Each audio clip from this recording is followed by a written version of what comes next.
സ്നേഹം നിറഞ്ഞ സഹോദരങ്ങളെ, ഇന്ന് വചന വിചിന്തനത്തിനായി നമുക്ക് ലഭിച്ചിരിക്കുന്ന വചനഭാഗം വിശുദ്ധ മത്തായി എഴുതിയ സുവിശേഷം 10 അധ്യായം 17 മുതൽ 22 വരെയുള്ള വാക്യങ്ങളാണ്. പീഡകളുടെ കാലത്തെക്കുറിച്ചാണ് ഇതിൽ നാം കാണുന്നത്.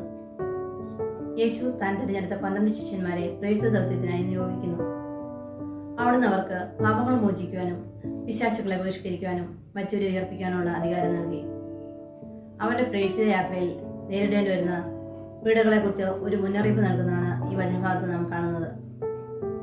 മനുഷ്യരെ സൂക്ഷിച്ചുകൊള്ളുവിൻ, അവർ നിങ്ങളെ ന്യായാധിപ സംഘത്തിന് ഏൽപ്പിച്ചു കൊടുക്കും. സിനഗോഗുകളിൽ വെച്ച് മർദ്ദനമേൽക്കും. രാജാക്കന്മാരുടെയും നാടുവഴികളുടെയും വിജാതിയുടെ മുമ്പിൽ നിങ്ങൾ സാക്ഷ്യം നൽകും. അപ്പോൾ എന്ത് പറയണമെന്നോ എന്ത് ചെയ്യണമെന്നോ അറിയാതെ നിങ്ങൾ ആകുലപ്പെടേണ്ട. നിങ്ങളെല്ലാം മറിച്ച് പിതാവിൻ്റെ ആത്മാവ് തന്നെ നിങ്ങളോട് സംസാരിച്ചുകൊള്ളുമെന്ന് യേശു അവർക്ക് ഉറപ്പ് നൽകുന്നു.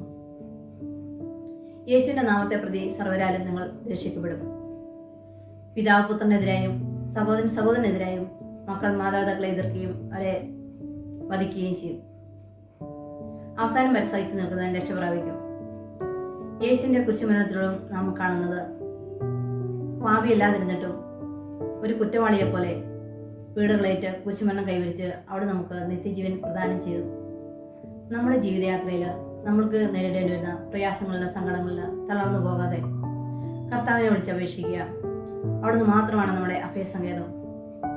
എൻ്റെ ദൈവം എൻ്റെ കൂടെ ഉണ്ടായിരുന്ന ഉറച്ച വിശ്വാസത്തോടെ പ്രാർത്ഥനയിൽ സ്ഥിരതയുള്ളവരായതുകൊണ്ട് നമുക്ക് നമ്മുടെ ജീവിതത്തെ മുന്നോട്ട് നീക്കാം. അതിനുള്ള കൃപാവരം യേശു നമുക്ക് നൽകട്ടെ.